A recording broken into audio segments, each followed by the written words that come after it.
بسم اللہ الرحمن الرحیم۔ بچوں میں ہوں آپ کا ٹیچر عدنان نذیر۔ آج ہم کلاس 8 کے سبجیکٹ ہسٹری میں جو چیپٹر 2 ہے اس کا ٹاپک ہم ڈسکس کریں گے، the conditions of Muslims after war of independence, یعنی جنگ 1857 کی جنگ آزادی کے بعد مسلمانوں کی برصغیر کے اندر جو حالات تھے ان کے، ہم اس کو ڈسکس کریں گے۔ چیپٹر نمبر 2 جس کا نام ہے سر سید احمد خان اینڈ علی گڑھ موومنٹ۔ سر سید احمد خان کی جو موومنٹ تھی اس کی بنیاد یہ جنگ آزادی اور اس کے بعد مسلمانوں کے ساتھ پیش آنے والے واقعات اور ان واقعات کی وجہ سے مسلمانوں کے زوال پذیر حالات جو ہیں ان کا آپس میں بڑا تعلق ہے کہ مسلمانوں کے حالات اور سر سید احمد خان کی علی گڑھ موومنٹ ان کا آپس میں چوری دام کا ساتھ ہے۔ تو بچوں، اگرچہ 1857 کی جنگ آزادی میں مسلمانوں، ہندوؤں اور سکھوں نے سبھی نے مل کر اس میں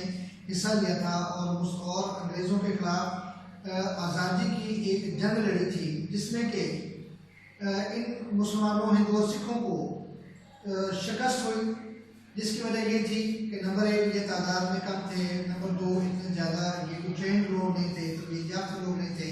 ان کے پاس وسائل کی، اسلحے کی کمی تھی، اور ان کا جس فوج سے مقابلہ تھا وہ فوج ٹرین بھی تھی، ان کے پاس وسائل بھی تھے، اسلحہ بھی تھا، تعداد میں وہ شاید زیادہ نہ ہو مگر اسلحہ اور ٹریننگ اور وسائل کی زیادتی جو ہے یہ بہت اہم کردار ادا کرتی ہے کسی بھی جنگ کو جیتنے میں۔ تو ان تینوں چیزوں میں چونکہ انگریزوں کا پلہ بھاری تھا، لہذا وہ اس جنگ کے فاتح رہے۔ اس جنگ کے فوراً بعد ہندو جو کہ احیار قوم ہے انہوں نے انگریزوں کو یہ بات ذہن نشین کروا دی کہ 1857 کی جنگ آزادی کی اصل ذمہ داری جو ہے وہ مسلمانوں کے سر پر آتی ہے۔ انہی کے بہکانے پر ہندوؤں اور سکھوں نے مسلمانوں کے ساتھ مل کر انگریزوں کے خلاف جنگ کی، لہذا انگریزوں نے مسلمانوں کو اس جنگ کا ذمہ دار ٹھہراتے ہوئے اپنی تمام تر انتقامی کارروائیاں مسلمانوں کے خلاف جاری کر دیں، جس میں انہوں نے مسلمانوں کو بہت زیادہ نقصان پہنچایا، معاشی طور پر، معاشرتی طور پر، تعلیمی طور پر، حتیٰ کہ مذہبی طور پر۔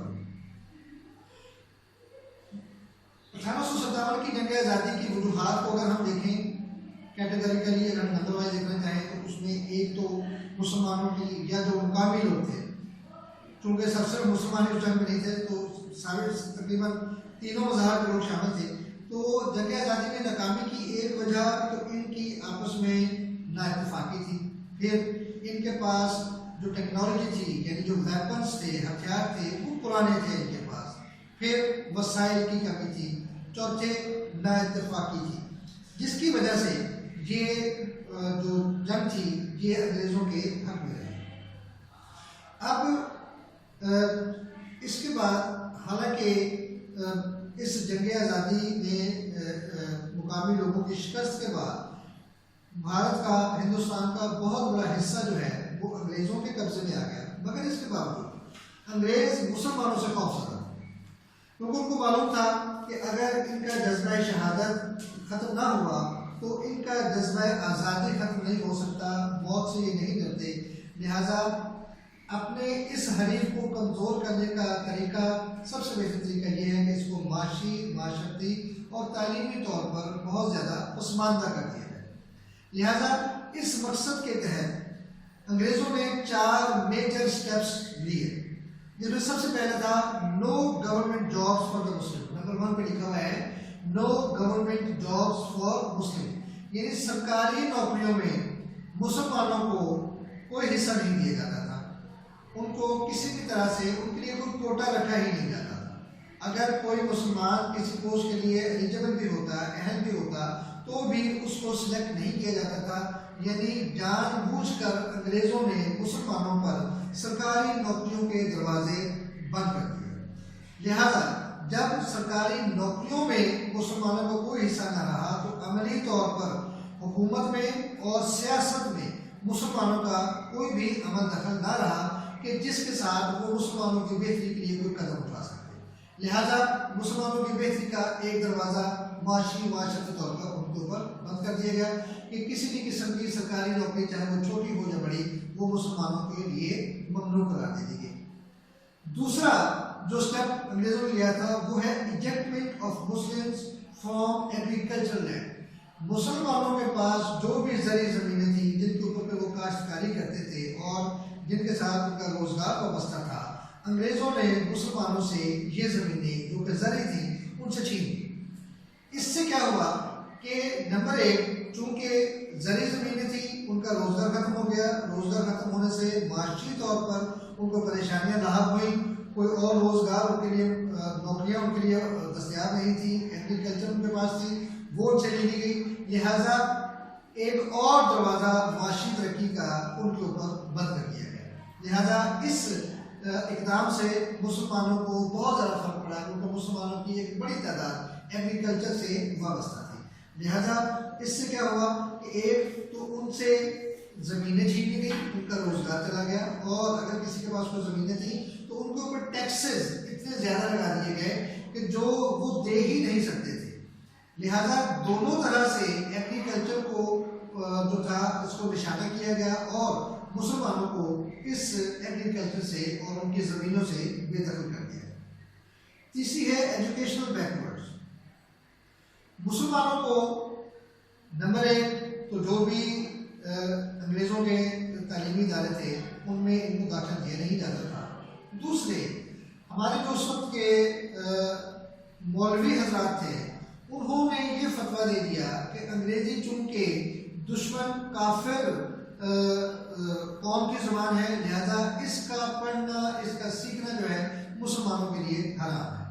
لہذا مسلمانوں نے قطعی طور پر انگلش کی تعلیم لینا اپنے لیے صحیح تصور نہ کی۔ اس کی وجہ سے مسلمانوں کی تعلیمی بیکورڈنس، تعلیمی انحطاط کا آغاز ہوا۔ وہ اپنے روایتی مدارس میں ہی جاتے تھے جہاں پر ان کو فقط دینی تعلیم ہی دی جاتی تھی، اور اصلی تعلیم کے نہ ہونے کی وجہ سے، خاص طور پر انگلش سے کسی بھی طرح کی واقفیت نہ ہونے کی وجہ سے مسلمانوں کے لیے اگر کوئی سرکاری نوکریوں کے دروازے کھل بھی سکتے تھے تو وہ بھی ان کے لیے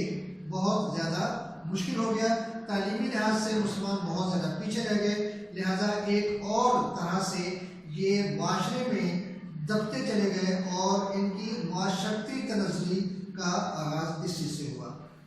اس کے بعد جو چوتھا اسٹیپ لیا انگریزوں نے وہ تھا replacement of Persian by English as an official language. تقریباً 1000 سال تک مسلمانوں کا برصغیر پر حکومت کا اثر جاری رہا۔ اس نے فارسی زبان کو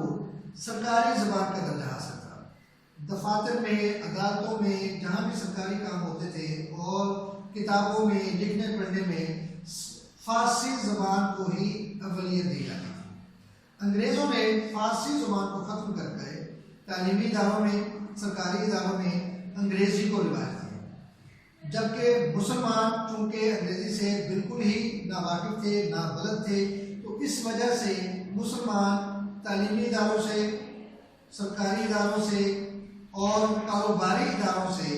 لا تعلق ہوتے چلے گئے، دوری بڑھتی گئی، اور اس طرح سے معاشی، معاشرتی اور تعلیمی لحاظ سے مسلمان بہت زیادہ پسماندگی کا شکار ہوئے۔ اور یوں 1857 کی جنگ آزادی کے بعد ان چاروں وجوہات کی بنا پر انگریزوں نے بطور پالیسی اسٹیپ لیے، مسلمان بہت زیادہ حد تک معاشرتی، معاشی، تعلیمی اور سیاسی تنزلی کا شکار ہو کر بہت ہی زیادہ اپنے معاشرے میں پیچھے چلے گئے، اور حکومت میں، کاروبار میں، معاشیات میں، تجارت میں اور کاشتکاری میں ان کا کوئی حصہ نہ تھا۔ لہذا معاشی طور پر بہت زیادہ بدحالی تھی مسلمانوں کے لیے۔ اس وقت کے کہا جاتا ہے کہ آسمان سے اترنے والی کوئی مصیبت، کوئی بلا ایسی نہ تھی کہ جو مسلمانوں کے گھروں پر نازل نہ ہوتی ہو، یعنی اس قدر زیادہ برے حالات ہو چکے تھے مسلمانوں کے۔ تو ان حالات میں سر سید احمد خان نے مسلمانوں کی بہتری کا بیڑا اٹھایا، اور انہوں نے بہت سے اقدامات کیے، تحریک چلائی، جس کو علی گڑھ موومنٹ بھی کہا جاتا ہے۔ انشاءاللہ نیکسٹ لیکچرز میں ہم اس کو ڈسکس کریں گے۔ تو آج جو ہم نے ڈسکس کیا ہے وہ ہے کہ 1857 کی دہلی آزادی کے بعد مسلمانوں کے حالات. تو اگلے لیکچر میں انشاءاللہ باقی ہم چیزیں ڈسکس کریں گے. تب تک کے لیے